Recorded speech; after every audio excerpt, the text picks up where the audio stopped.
자, 이제 오늘 이사야하고 그 다음에 6월 달에 두 번 하죠. 두 번 하면 이제 2달 방학이 되는데 이사야까지 하고 방학하면 될 것 같습니다. 그래서 이사야 오늘 하고 6월 달에 두 번 더 하고 이러면 될 것 같습니다.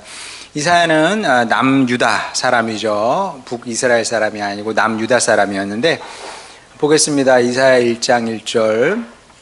유다왕 우시아와 요담과 아하스와 히스기야 시대에 아모스의 아들 이사야가 유다와 예루살렘에 관하여 본 계시라. 자, 유다와 예루살렘이죠. 예루살렘은 유다의 수도였습니다. 그래서 유다를 중심으로 이제 사역한 사람이 이사야였고, 그리고 사역 연대도 꽤 깁니다. 우시아부터 시작해서 그 우시아 다음이 이제 요담 왕이고, 그 다음에 아하스 왕이고, 히스기야고 이렇게 됩니다.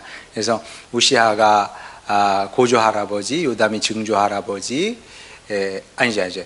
증조 할아버지, 아버지, 아들 히스기야까지 이렇게 됩니다. 근데 이제 여기 보게 되면 아모스의 아들이라고 그러는데, 우리가 아는 그 예언자 아모스를 얘기하는 게 아니고요. 다른 사람입니다. 동명이인도 아니고, 히브리 성경을 보면 스펠링이 달라요.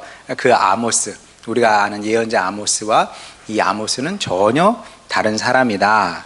자, 그런데 유대 전승에 따르면 이사야의 아버지 아모스는 유다 왕 우시아가 제일 먼저 나오잖아요. 저 우시아는 BC 801년부터 733년까지 산 사람인데, 요 우시아의 숙부였다 이렇게 알려져 있습니다. 그러면 이사야와 우시아의 관계는 사촌 관계가 되겠죠. 왕족, 이사야는 왕족이었다. 자, 이런 얘기입니다. 근데 이제 잠시 이제 우시아부터 얘기를 하면, 우시아는 처음에 시작할 때는 굉장히 잘했어요. 그래서 하나님께서 이제 인정하시는 왕이었으나 나라가 부강해지니까 곧 교만해졌죠. 그래서 이제 잘 될수록 우리가 늘 조심해야 됩니다. 뭐든지 잘 될 때 그때가 위험한 때다. 이거는 뭐 망고불변의 법칙입니다. 망고불변의 법칙. 잘 될 때는 그게 축복이기도 하지만 그게 이제 걸림돌이 될 수도 있다. 이제 우시아도 그랬는데 잘 되고 이제 부강해지니까 교만해집니다. 그래서 어디까지 교만해졌냐면 스스로 제사장이 되어서 제멋대로 이제 제사를 드리게 됩니다. 이제 심각하게 교만해진 거죠. 그러다가 이제 나병에 걸려서, 한센병에 걸려서 끝까지 죽을 때까지 이제 그 별궁에 갇혀 지내게 됩니다. 어쨌든 이사야는 왕실 계통의 사람이었다고 전승에 내려오는데 꽤 설득력이 있는 것이, 왜냐하면 이제 우리가 이사야서를 읽어보게 되면 이사야가 왕궁을 자유롭게 드나들었고요. 또 아하스나 히스기야 왕에게 직접 그 조언을 합니다. 신앙의 조언, 정치적인 조언도 이렇게 했던 것을 보게 돼요. 한번 보겠습니다. 이사야 7장 3절. 그때 여호와께서 이사야에게 이르시되 너와 네 아들 스알야숲은 윗못 수도 끝 세탁자의 밭 큰 길에 나가서 아하스를 만나, 이제 아하스를 만나서 뭔가 말씀을 전하라는 거죠. 다시 말씀드리지만 아하스는 우시아의 손자이고요. 그리고 이사야에 자주 등장하는 사람이 왕이 아하스와 그 히스기야입니다. 아하스는 굉장히 중요한 사람이라고 할 수 있겠죠. 이사야서에서 이렇게 고위 가문 출신이 아니면 이게 불가능한 일이거든요. 물론 옛날이긴 하지만 사실 솔직히 말해서 제가 지금 천안시장님 못 만나거든요. 천안시장님이 저를 왜 만나 주시겠습니까? 근데 왕을 이렇게 만날 수 있다는 거는 특별한 위치에 있거나 아니면 이게 혈통이 왕족 그쪽이 돼야 이렇게 만날 수 있는 거거든요. 뿐만 아니라 이사야가 사용하는 히브리어는 굉장히 세련된 고급 히브리어를 사용하고 있고, 또 신학자들은 이사야가 어떤 단어를 쓰는지 그런 것들도 분석을 하거든요. 그 분석을 해보면 굉장히 그 도시적인 언어를 씁니다. 시골에 사는 사람이 쓰는 말과 서울, 강남에 사는 사람들이 쓰는 말이 다르겠죠. 용어가 다른 것처럼 옛날도 마찬가지입니다. 근데 이사야의 언어는 농촌이나 뭐 목축 언어라기보다는 이게 왕궁에서 쓰는 예루살렘 그 도시 왕궁에서 쓰는 언어들 그런 걸 굉장히 자유롭게 구사하는 것을 보게 됩니다. 그래서 우리식으로 말하면 대가댁 자제 당대 최고의 교육을 받은 사람이었죠. 이제 아쉬울 것 없는 사람인데 그런데도 모든 기득권을 내려놓고 주님 사역에 이제 헌신한 것을 보게 됩니다. 그래서 이제 이사야의 사역을 보면 그 생애를 이렇게 분석을 해보면 그의 모든 그 삶이 예언 사역과 결부되어 있는 것을 이제 확인하게 되는데, 자 먼저 보겠습니다. 이사야 37장 잠깐만 아니고 그거는 제가 안 썼나 보다. 그의 아내도 이제 여선지자 이렇게 이제 불리거든요. 여선지자라고 불립니다. 여선지자로 불리는 것으로 봐서 그의 아내도 예언 사역에 이제 깊이 동참했던 것 같고, 뿐만 아니라 이제 자녀들에게도 그 예언의 메시지가 담긴 이름을 지어줍니다. 그래서 그의 가정 자체가, 그 가정의 존재 자체가 예언 역할을 하게 되죠. 한번 보겠습니다. 7장 3절 보면, 그때 여호와께서 이사야에게 이르시되 너와 네 아들 스알 야숲은 윗모수도 끝 세탁자의 밭 큰 길에 나가서 아하스의 손자를 만나, 이런 말씀이 나오는데, 스알 야숲의 뜻은 남은 자가 돌아오리라, 이런 뜻입니다. 그러니까 이제 하나님께서 그에게 아들을 주셨는데, 아들을 낳았을 때 이사야가 이제 이런 이름을 지은 거죠. 근데 저는 이제 이런 걸 보면서도, 야, 이 하나님 사람의 생각이 이런 거구나. 그러니까 이제 그리고 하나님의 생각도 이런 거죠. 그러니까 하나님의 말씀은, 제가 뭐 아까도 얘기했습니다만은 목회자가 기분 나쁘면 이제 말씀으로 막 후려치고 막 이러는데, 그거는 이제 사역자의 마음은 아니고요. 저는 그렇게 생각을 합니다. 모든 하나님의 사람은, 그러니까 여러분 이건 굉장히 중요한 거예요. 모든 하나님의 사람은 살기를 원해야지, 내 마음에 들지 않아, 꼴도 보기 싫어, 죽어버려라, 이러면 안 된다는 거예요. 하나님도 그렇게 생각하지 않으시고, 보세요. 이사야도 이 당시 사실 굉장히 이사야도 가슴이 아픈 사람이었거든요. 모두가 살기를 바랬는데 자꾸 죽으려고 그래.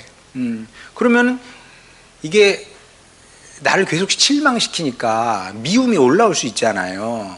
그래, 그러면 죽어버려라, 이럴 수도 있는데, 그건 하나님의 사람도 아니고 하나님은 그런 사람을 쓰실 수가 없는 겁니다.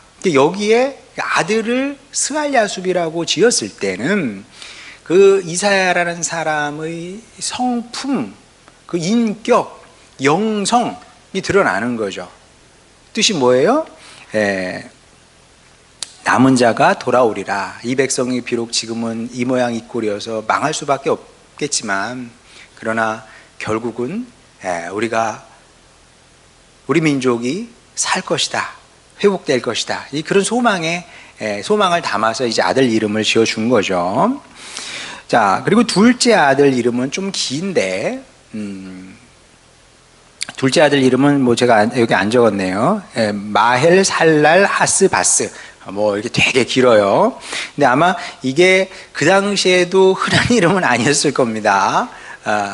흔한 이름이 있는데 좀 굉장히 좀 이상한 이름으로 지은 거예요. 그 뜻은 무엇이냐면 노력이 빠르다, 그런 뜻입니다. 요거는 이제 말하자면 경고의 메시지로 이스라엘 백성에게 준 거예요. 여러분이 이렇게 살면, 이렇게 신앙생활을 하면, 그러면 망하게 될 줄 모릅니다. 망하게 될 겁니다. 이런 경고의 메시지라고 할 수 있는데, 그러니까 이제 이렇게 계속 살게 되면 어떻게 되냐면 이방 세력이 침공을 할 거라는 거죠.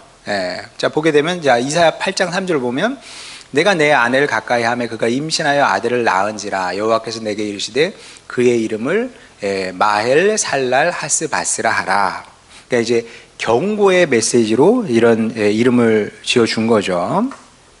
자, 이런 식으로 이사야는 말로만 하나님의 말씀을 선포한 것이 아니라 자신의 삶의 모든 것을 들여서 자신의 삶을 사역 수단으로 활용을 한 헌신자였다. 그래서 이제 이런 것을 보면서 그런 이제 아쉬움은 있죠. 어떤 아쉬움이냐면 아쉬움이기도 하고 도전이기도 한데 제가 뭐 저희 교회 얘기했을 때도 그런 말씀을 드렸습니다만은 저는 이제 그런 생각은 많이 버렸어요. 애초부터 뭐 이건 안 될 일이구나 이제 알긴 알았는데 뭐 설교를 통해서 뭐 사람을 바꾼다든지 변화시킨다든지 이거는 글쎄 그거 뭐 어떻게 설명을 해야 되나. 사람이 예를 들어서 피아니스트라고 생각을 하면 피아니스트가 단순히 손가락만 잘 돌린다고 해서 피아니스트가 되는 건 아니거든요.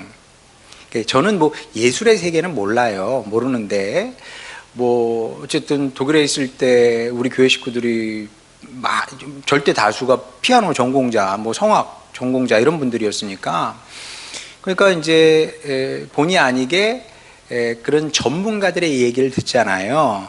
그러면 독일의 그 탑 클래스의 그 클래식 비평가들이 나와서 얘기를 합니다.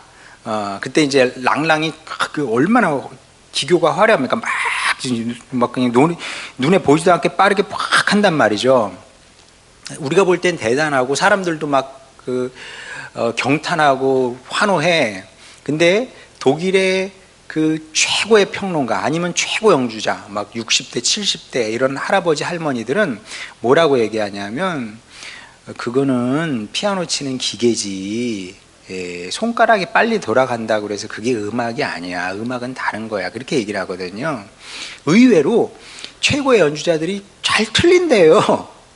잘 틀린데 근데 거기에 뭔가 틀린 줄 알겠죠. 알지. 전문가들은 우리 같은 사람 몰라도. 근데 그럼에도 대가의 연주에는 깊은 감동이 있다는 거예요. 랑랑의 음악은 모르겠어요. 이게 제가 비전문가라는 것을 인정하시고 들으시기 바랍니다. 놀랍기는 하대요. 야, 어떻게 저 사람인가 저렇게 연주를 해?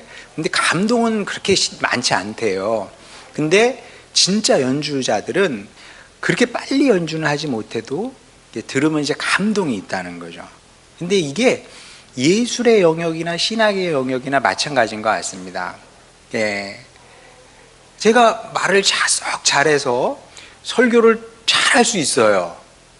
물론 잘한다는 얘기가 아니라 그런다고 해서 영성이 아니면 뭐 사람을 변화시키는 능력이 거기에서 나는 건 아니라고 보는 거죠.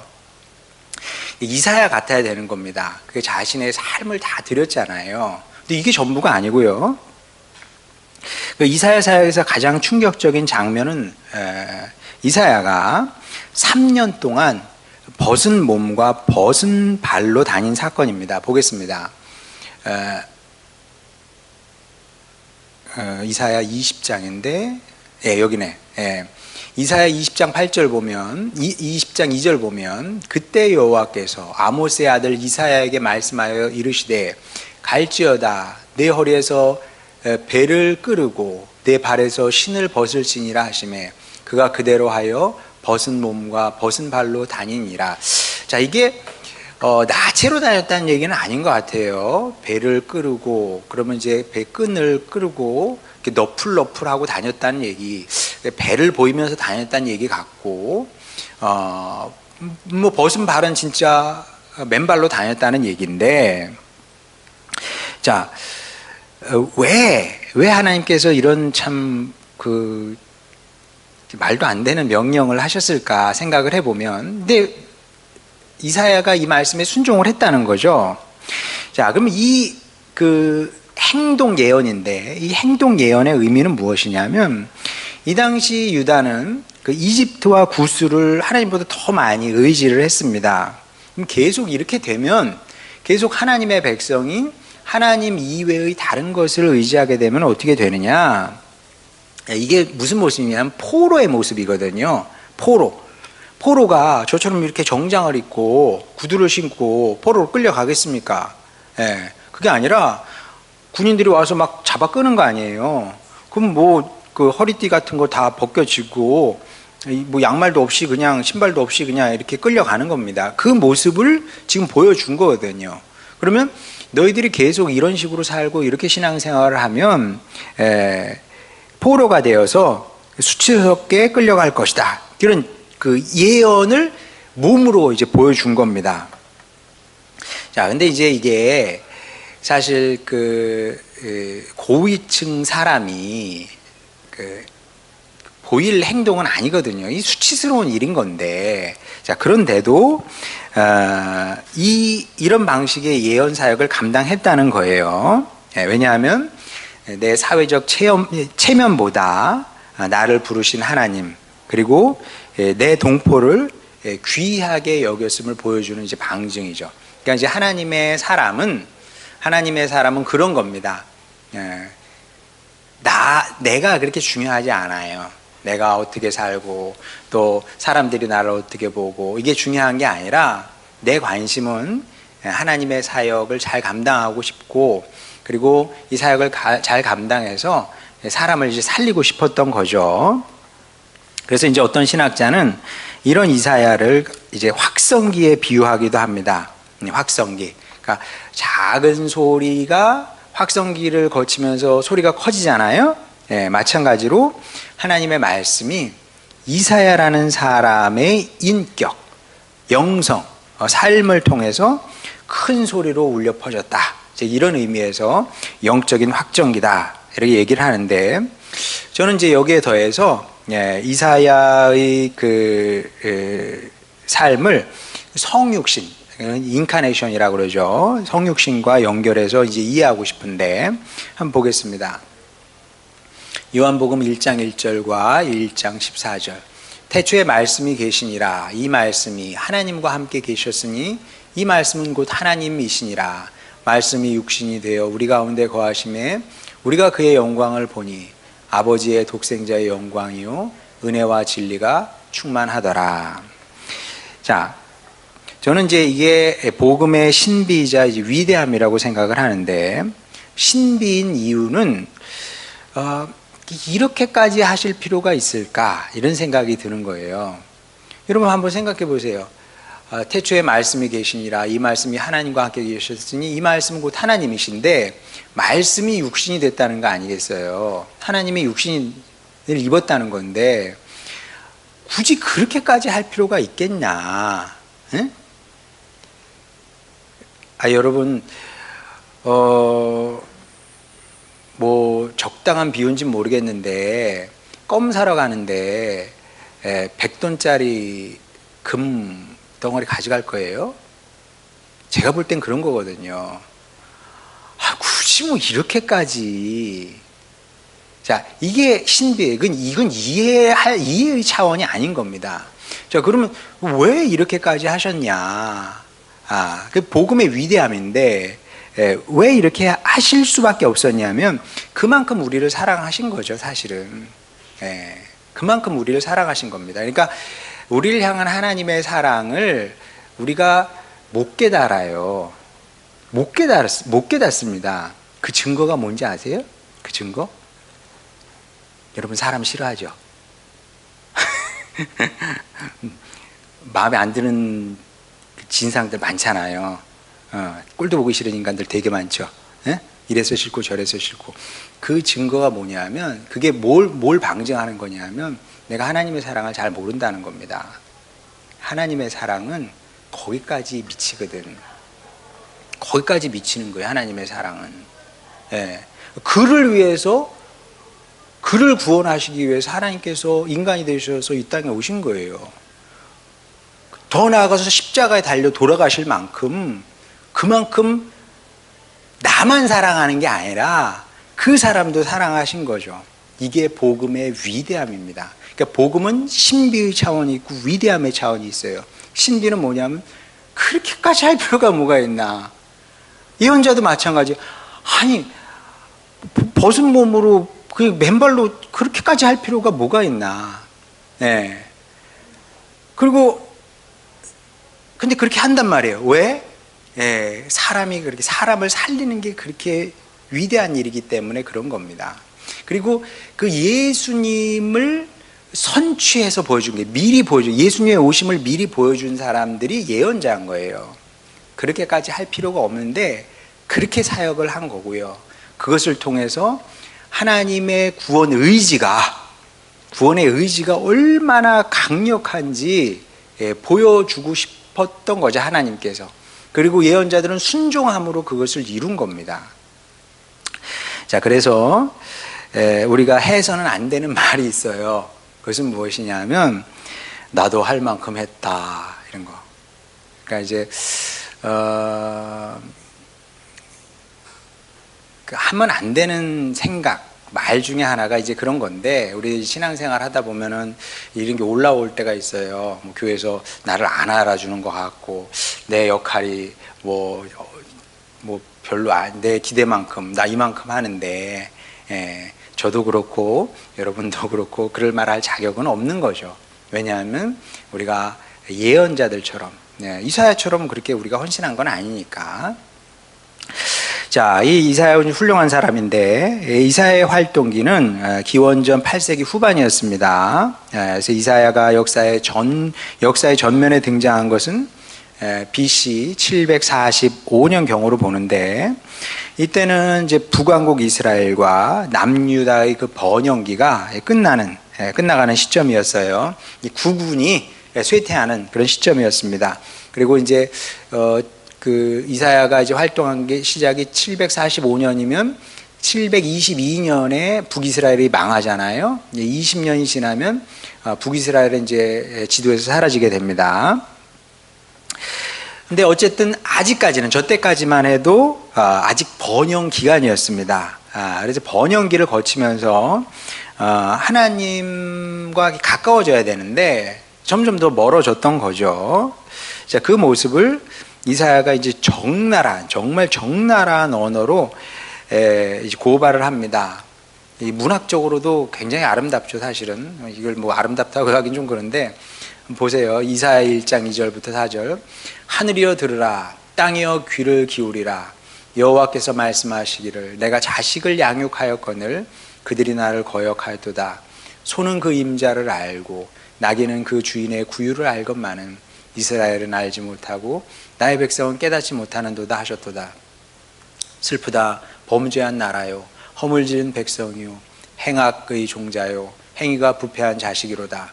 그들이 여호와를 버리며 이스라엘의 거룩하신 일을 만홀히 여겨 멀리하고 물러갔도다. 자, 이런 식이에요. 이제 우리식으로 표현하면 개도 주인을 알고 뭐 이렇게 됐을 텐데, 뭐 사실 우리하고 이제 나귀는 멀잖아요. 근데 개는 우리 확실히 아니까 개가 주인을 아는데, 사람이 개만도 못하다, 이제 그런 얘기잖아요. 자, 이러면 이제 하나님은 어떻게 반응하셔야 되냐 하면 이렇게 반응하셔야 됩니다. 이사야 1장 28절. 그러나 패역한 자와 죄인은 함께 패망하고 여호와를 버린 자도 멸망할 것이라. 야, 근데 이렇게 되기를 하나님께서 원하시는 것은 당연히 아니다. 그러니까 이제 이런 말씀을 읽을 때, 하나님께서 우리를 없애버리려고 하시나, 그런 뜻으로 오해하면 절대로 안 됩니다. 절대 그런 뜻이 아니고, 당연히 원하지 않으세요. 근데 너희가 이렇게 가면 죽는다. 그러니까 여러분이, 제가 종종 얘기하는 것처럼, 여러분이 아는 사람이 지금 이쪽으로 뚜벅뚜벅 가고 있어요. 근데 저쪽은 낭떠러지야. 그러면 여러분이 뭐라고 얘기하겠습니까? 야, 너 글로 가면 죽어. 그러면 그게 죽어버려라, 그런 뜻은 아니잖아요. 예. 가면 죽으니까 가지 마, 그런 의미거든요. 그러니까 그런 의미로 이런 말씀을 하신 겁니다. 하나님께서 원하시는 것은 다른 거였어요. 그러니까 가면 죽으니까 이렇게 하지 말고 이렇게 해. 이사야 1장 16절 17절. 너희는 스스로 씻으며 스스로 깨끗하게 하여 내 목전에서 너희 악한 행실을 버리며 행악을 그치고 선행을 배우며 정의를 구하며 학대받는 자를 도와주고 고아를 위하여 신원하며 과부를 위하여 변호하라 하셨느니라. 이게 무슨 뜻이겠습니까? 회개하고 돌이켜서 하나님을 귀히 여기고 존중하고, 그리고 내 주변에 있는 사람들, 내 이웃을 사랑해야 된다, 이런 말씀이거든요. 그러면 살아, 그런 뜻입니다. 그런데 안타깝게도 예언자를 통해서 하나님께서 계속 이런 말씀을 주신 거예요. 그런데 이스라엘 백성들은 절대 순종하지 않았습니다. 주님의 말씀을 들어요. 그리고 절대 순종하지 않았어요. 도대체 왜 순종을 하지 않았느냐 궁금하잖아요. 하나님께서 말씀하시면 우린 들을 것 같은데 이스라엘 백성들은 안 들었어요. 왜 안 들었냐? 자, 여기 이제 인간의 보편적인 문제가 드러나는데, 제가 교회 얘기할 때 이제 두 동아줄 얘기를 했잖아요. 썩은 동아줄과 그 튼튼한 동아줄. 항상 우리 앞에 있거든요. 그 사람들은 주로 썩은 동아줄을 잡아요. 왜 잡을까요? 왜 썩은 동아줄을 잡을까요? 왜냐하면 썩은 동아줄의 특징이 있습니다. 썩은 동아줄의 특징은 무엇이냐 하면 내 육신을 즐겁고 기쁘게 해. 이게 썩은 동아줄의 특징입니다. 도파민이 나와. 도파민이. 예. 도파민이 나오겠죠. 예. 사람들이 왜 바람을 피겠습니까? 도파민이 나오겠어요? 안 나오겠어요? 새로운 남자, 새로운 여자를 사귀어 뿜뿜뿜뿜 쏟아지겠죠. 예. 자, 반면에 생명의 동아줄이 있습니다. 그거 붙잡았습니다. 도파민이 나오겠습니까? 지금 도파민 나오시나요? 나왔으면 좋겠는데. 여러분, 원래 의미 있고 가치 있는 일은 도파민이 잘 안 나와요. 제가 지금 심히 걱정스러운 게, 이게 저도 그래. 제가 챗 GPT 나오기 전에는 연구하고 공부하는 수밖에 없었어요. 못하는 게 뭐가 있어. 근데 지금은 얘한테 물어보면 너무 잘 가르쳐줘. 그러니까 아니, 얘가 물어보면 얘가 이렇게 잘 가르쳐 주는데 내가 왜 굳이 책을 읽어야 되지? 그러니까 노력하지 않아도 되는 시대가 온 거예요. 이미 아이들이 알아. 내가 공부하지 않아도 되겠다. 이게 심히 걱정입니다. 왜냐하면 열심히 노력하고 땀을 흘리고 피땀을 흘려서 뭔가 성취를 해야 거기서 얻는 그 기쁨이, 그게 진짜 가치 있는 거거든요. 고귀한 거거든. 근데 요즘 아이들은 그걸 싫어하고 빨리 도파민을 얻을 수 있는 거, 마약성이죠 사실은. 거기에 이제 익숙해지는 겁니다. 노력하지 않아도 뭔가 얻을 수 있다고 자꾸 생각을 하는 것 같고, 그게 이제 크게 틀린 건 아니기도 하잖아요. 근데 신앙생활도 마찬가지거든요. 신앙생활도 신앙생활 한다고 바로 도파민이 나오고 막 이런 거 아니니까. 그러니까 근데 진짜 가치 있는 것은 이거거든요. 근데 이걸 안 하려고 그래. 보통 당장 즐거운 거, 당장 나를 기쁘게 하는 거, 이런 걸 이제 붙잡으려고 한다는 거죠. 그러다 보니까 이제 이스라엘 백성들이 이제 멸망의 길을 가게 되는데, 이런 슬픈 현실 앞에서 이사야가 부른 이제 노래가 있어요. 성경을 보게 되면 애가가 많이 나옵니다. 애가가 많이 있어요. 근데 그 중에서도 가장 슬픈 애가가 이사야의 애가라고 저는 생각을 합니다. 그냥 얼뜻 보기에는 그렇게 슬퍼 보이지 않아요. 근데 내용을 곱씹어 볼수록 이건 너무나 슬픈 얘기입니다. 보겠습니다. 이사야 5장 1절 2절. 나는 내가 사랑하는 자를 위하여 노래하리. 자, 여기까지는 와, 사랑 노래야? 이렇게 생각을 합니다. 자, 그 다음, 내가 사랑하는 자의 포도원을 노래하리라. 내가 사랑하는 자에게, 여기 한번 보세요. 내가 사랑하는 자, 내가 사랑하는 자, 내가 사랑하는 자, 3번 나와요. 자, 그러면 얼만큼 사랑하면, 이게 이 짧은 짧은 구절에 3번이나 반복을 하겠어요. 지극한 사랑이 지극한 사랑. 예. 포도원이 있으며 심히 기름진 사내로다. 땅을 파서 돌을 제하고 극상품 포도나무를 심었도다. 그 중에 망대를 세웠고 또 그 안에 술틀을 팠도다.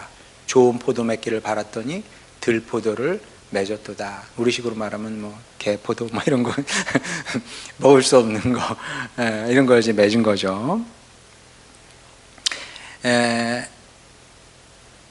애가죠. 비가.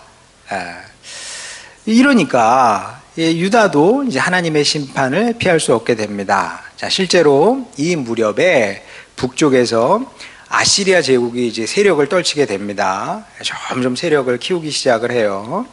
이전까지만 해도 북이스라엘, 남유다, 그리고 그 위에 있는 이제 아람은 이제 번영을 누리고 있었어요. 우리 이제 호세아서 나올 때 배웠던 것처럼 나름 이제 대장 노릇을 거기서 하고 있었던 겁니다. 자, 그런데 이렇게 이제 만족스럽게 살고 있었는데 아시리아가 점점 세력을 키우기 시작을 했어요. 급속도로. 자, 그러면 이제 가만히 있으면 안 되잖아요. 자, 이런 때 필요한 게 이제 동맹을 맺는 겁니다. 그래서 이제 먼저 북이스라엘과 아람이 동맹을 맺고 아시리아의 남침을 한번 막아보자 이렇게 된 겁니다. 근데 두 나라 가지고는 좀 안 되니까 이제 남유다에도 이제 손을 뻗쳤어요. 우리 세 나라가 한번 힘을 합쳐서 아시리아의 남하를 막자 이렇게 제안을 했는데 기대와 달리 우시아의 손자 아하스 왕이 남유다의 왕이죠. 매몰차게 거절하게 됩니다. 자, 왜 거절했는지는 성경에 나오지 않아요. 근데 추정컨대 이건 뭐 그냥 누가 봐도 그럴 수밖에 없는데 그 아하스는 이 싸움에서 이 승산이 없다고 본 것 같아요. 왜냐하면 작은 나라 셋이서 힘을 합쳐 본들 제국 아시리아를 이길 수 없다고 본 겁니다. 그러니까 이제 뭐 국제 관계라는 게 있잖아요. 국제 관계. 뭐 예를 들면 우리가 굳이 뭐 중국하고 전쟁을 할 이유는 없잖아요. 그렇죠? 얻을 수 있는 게 없어. 뭐 사실 이기기도 솔직히 쉽지 않고 땅덩어리가 크니까. 그러니까 아하스가 볼 때 저 제국 아시리아에 대항해서 우리가 싸워서 이긴다. 불가능하다고 본 겁니다. 근데 그게 틀리지 않은 것이 한번 보세요. 이게 지도입니다. 자, 요게 이제 그 당시, 지금 연두색 계통, 초록색 계통의 그 땅이 그 아시리아 전성기 때예요. 그리고 뭐 북이스라엘, 유다, 뭐 아람 다 합쳐봐야 저기 10분의 1도 안 됩니다. 자, 그러면 이게 싸움이 되겠습니까? 안 되겠습니까? 이길 수 없는 거죠. 그러니까 아하스가 볼 때 괜히 그 대국의 심기를 건드렸다가 이제 뼈도 못 추릴 거다. 이제 이렇게 본 겁니다. 그래서 남유다가 동맹 제안을 딱 거절을 하니까 북이스라엘과 아람이 팽 도른 거예요. 그래서 지금 힘을 하나로 합쳐도 될까 말까인데 네가 이딴 식이야?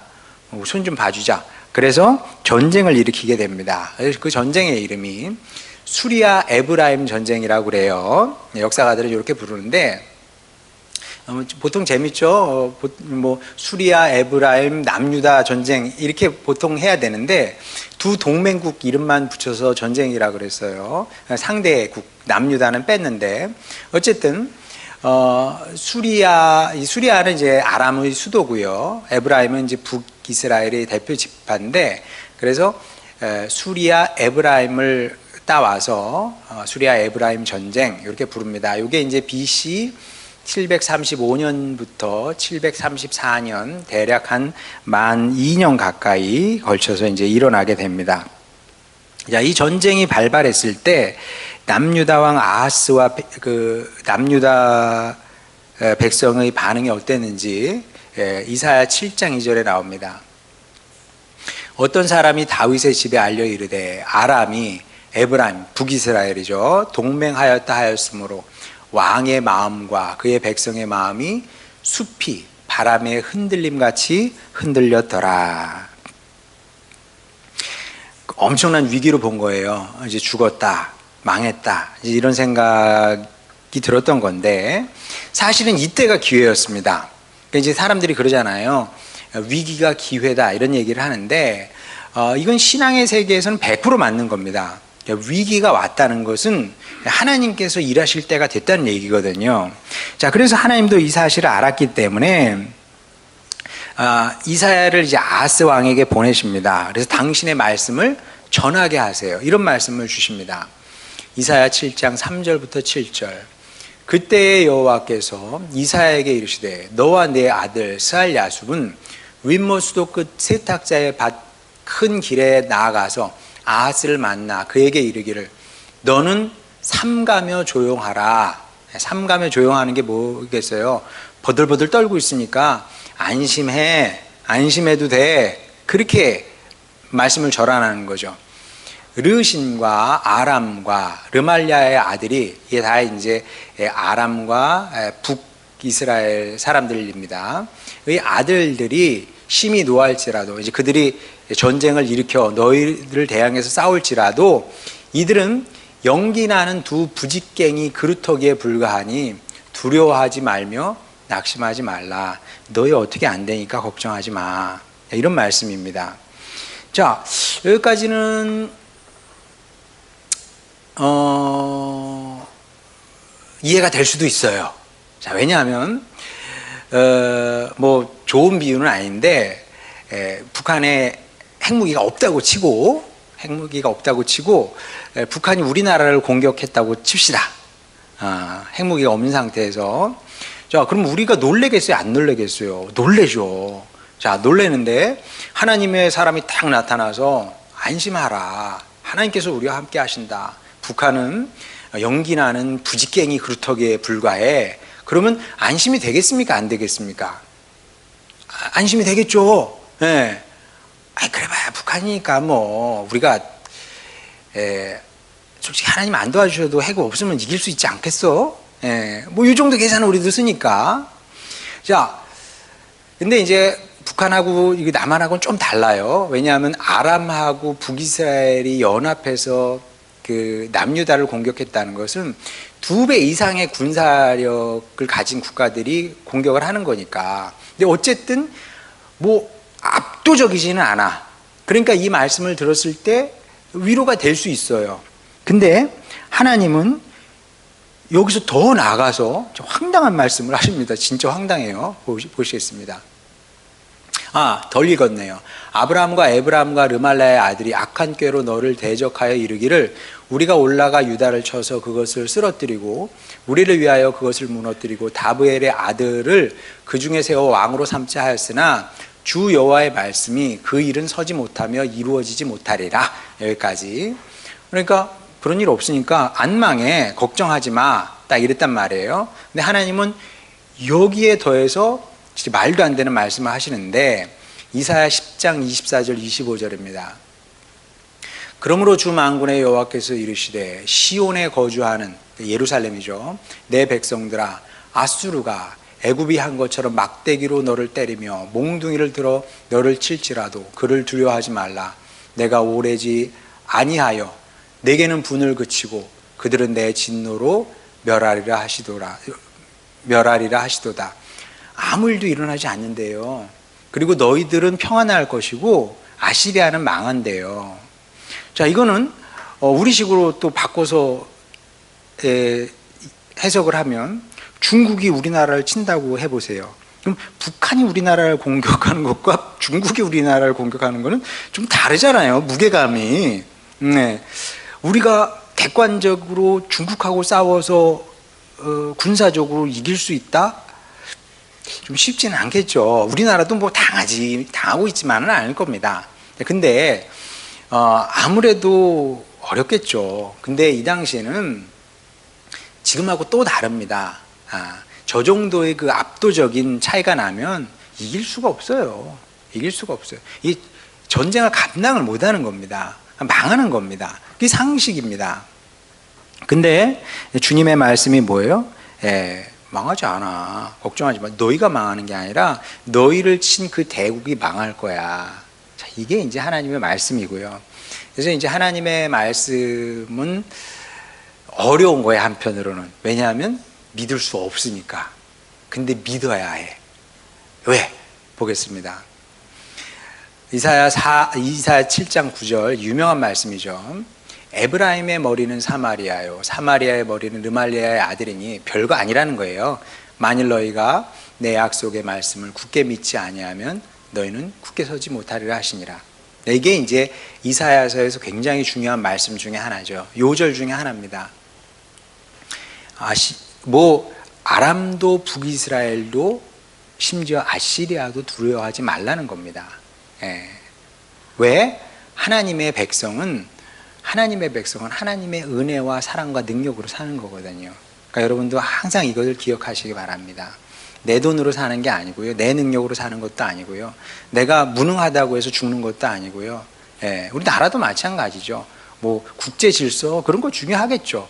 그러나 저의 확신은 그겁니다. 우리 나라의 성도와 교회가 살면 사는 거지.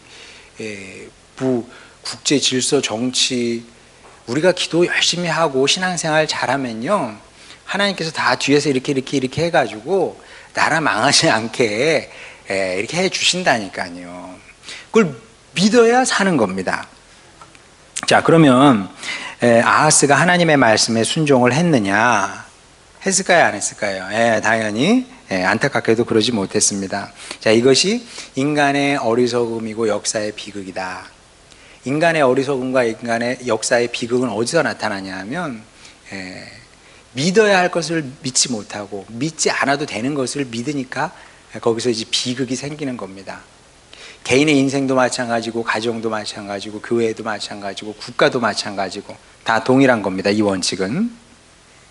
자, 한번 보겠습니다. 열왕기하 16장 7절 8절. 아하스가 아수르 왕 디글랏 빌레셀에게 사자를 보내 이르되 나는 왕의 신복이요 왕의 아들이라. 야, 참 일국의 왕이, 그러니까 아시리아의 왕에게 사자를 보내서, 사신을 보내서 나는 임금님의 종이에요, 딸랑딸랑딸랑 지금 그렇게 하고 있는 거예요. 이제 아람 왕과 이스라엘 왕이 나를 친히 청하건대 올라와 그 손에서 나를 구원하소서 하고, 하나님께서 이사야를 통해서 말씀하셨잖아요. 내가 지켜줄게. 근데 손을 탁 쳐버리고 신하를 아시리아에 보내서 이런 식으로 이제 도와달라고 요청을 한 겁니다. 그 다음 아하스가 여호와의 성전과 왕궁 곳간에 있는 은금을 내어다가 아수르 왕에게 예물로 보냈더니, 이거 얼마나 바보 같아요. 쓰지 않아도 되는 돈까지 써가면서 그러면 아시리아가 보호해 준답니까? 그래, 뭐 잠깐은 와서 그래, 좀 이렇게 도와줄 수 있겠지. 근데 결국은 뭡니까? 이게 사실 우리 하나님의 백성은 그런 자존심은 있어야 되거든요. 내가 아무리 없어도 내가 하나님의 자녀고 하나님의 종이고, 그러니 하나님을 섬기며 사는 거지, 내가 어디 다른 데 가서 고개를 조아리고 이렇게 해서는 안 산다, 뭐 이렇게 있어야 되는데, 아하스는 하나님의 말씀을 전해 듣고도 믿을 수 없었던 겁니다. 하나님을 믿지 못하고 하나님의 말씀, 약속의 말씀을 믿지 못했던 거죠. 그러니까 하나님의 종이 되어서 자유를 누리며 살기보다는 아시리아의 왕의 종이 되어서 그의 종으로 살기를 원했던 거죠. 자, 이제 이사야가 볼 때는 이제 장탄식을 내뱉을 만한 선택인데, 자, 그랬을 때 이사야가 얼마나 기가 막혔겠습니까? 자, 그런데 이 불신의 선택에는 책임이 뒤따르는 법입니다. 자, 어떤 책임이냐? 이사야 7장 13절 20절. 이사야가 이르되 다윗의 집이여 원하건대 들을지어다. 너희가 사람을 괴롭히고서 그것을 작은 일로 여겨 또 나의 하나님을 괴롭히려 하느냐? 그날에는 주께서 하수 저쪽에서 새 내어온 삭도 곧 아수르 왕으로 내 백성의 머리털과 발털을 미실 것이요 수염도 깎으시리라. 자, 아시리아를 선택했어요. 아시리아에게 구원해달라고 그랬습니다. 그랬더니 아시리아가 와서 구원을 했대요? 그게 아니라 이게 비유가 기가 막히잖아요. 그 날에 불순종해서 그 열매를 먹는 날이 어떤 날이냐? 주님께서. 그러니까 역사의 주인은 하나님인 겁니다. 그러니까 우리가 늘 이 사실을 알아야 돼요. 뭐 미국 대통령, 중국 대통령 만나가지고 뭐 이렇게 해서 그래 뭐 하세요. 예, 하세요. 근데 결국 역사를 이끌어 가시는 분은 하나님인 겁니다.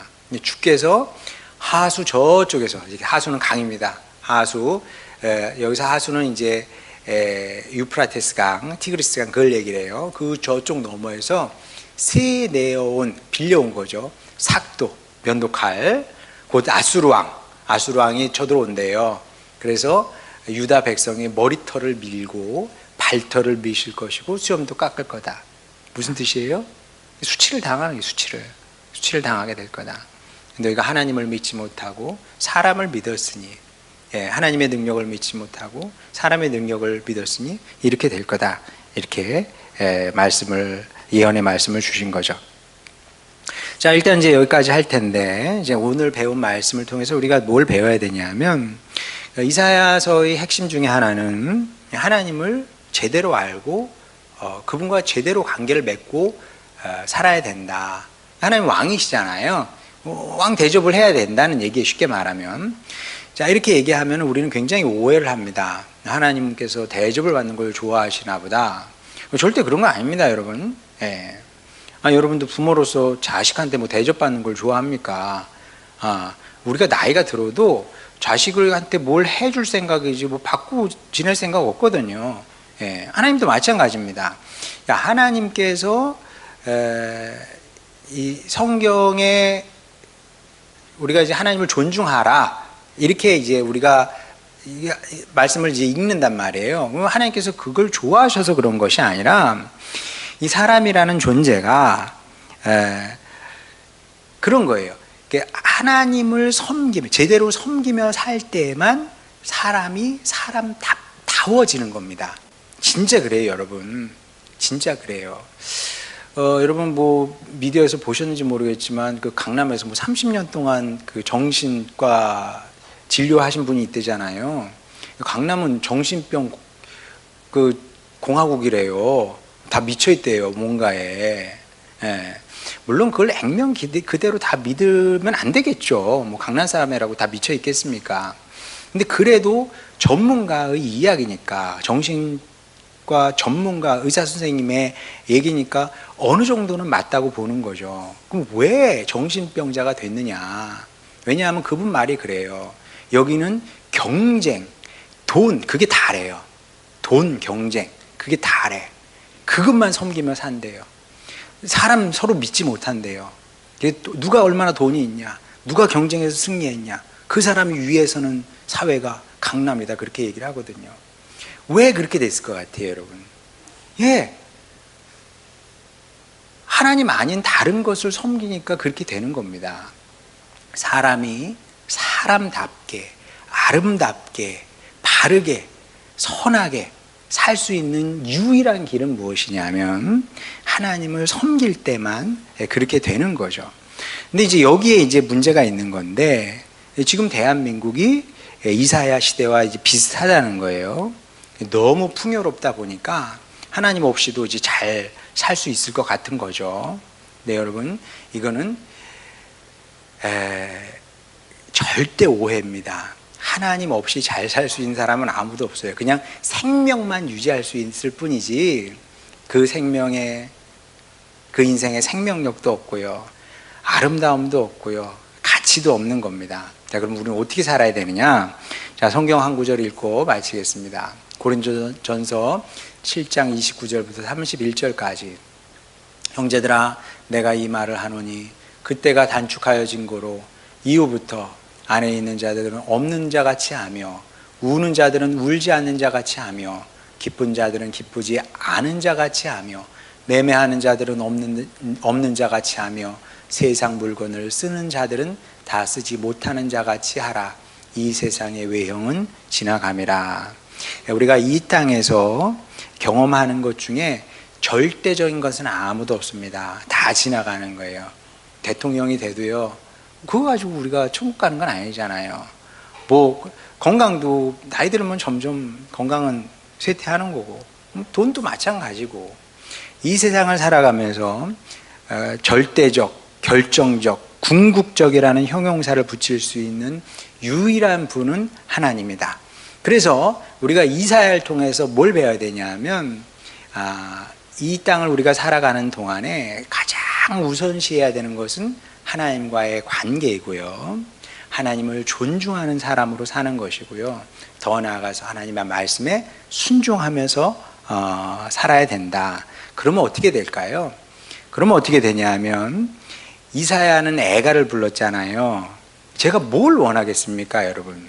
여러분이 인생에 여러분이 애가를 부르시기를 원하겠습니까? 제가 목회를 하고 애가를 부르고 목회를 끝낼까요? 이러면 안 되겠죠. 저의 바람은 우리가 애가가 아니라 기쁨의 노래를 부르는 사람이 되기를 원한다. 그 목표를 보고 목회를 하는 것이고, 여러분은 어떻게든 그 방향으로 이끌어 가는 겁니다. 그런 이 사실 기억하시고 이사야 말씀을 통해서 이 음성을, 주님의 음성을 제대로 들어야 되는 겁니다. 잘 들으셔서 우리를 향한 주님의 아름다운 뜻을 이루며 살아가는 여러분 모두가 되시기를 주님의 이름으로 축복합니다. 자, 기도하겠습니다. 오늘 끝내겠습니다. 네.